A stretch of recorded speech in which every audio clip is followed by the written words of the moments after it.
What we always wanted to do right from the start was, with our book and especially with the television series, was just for the television series merely to be an account of the trip, and nothing more, not to jazz it up, not to, you know, ramp things up for the TV audience, but just to let it be an account of the journey.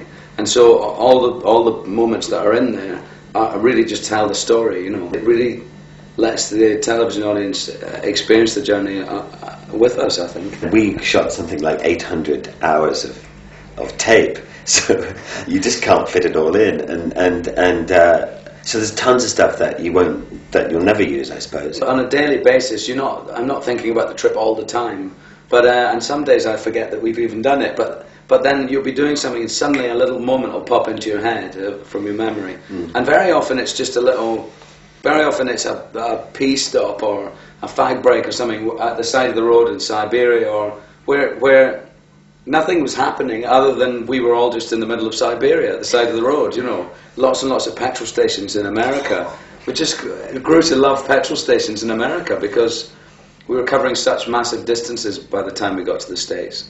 And, you know, 600 miles a day, and in a 600-mile day you maybe stop 4 or 5 times in 4 or 5 different petrol stations.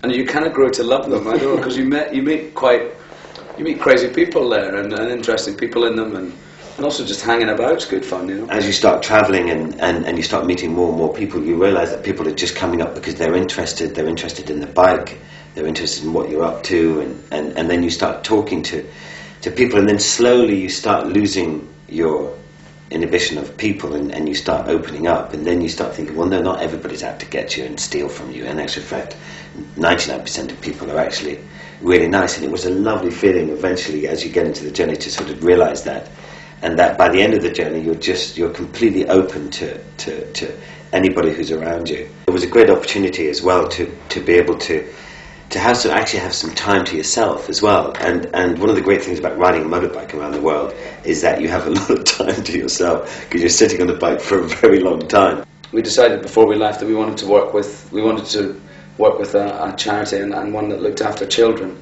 and so UNICEF seemed to be the obvious choice, really, and I can't believe how much we've been touched by it, and are now devoted, you know, to working with them for the rest of our days, really. It's the most important work in the world, you know, that looking after children who aren't as fortunate as Charlie and my children are. What was your biggest falling out then on the trip?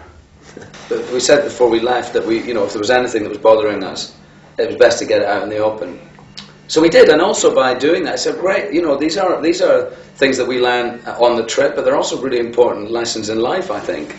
That, you know, if you do confront somebody, and it's not easy to do sometimes, if someone's troubling you, or something they've said bothers you, or something they're doing is making you unhappy, and you tell them,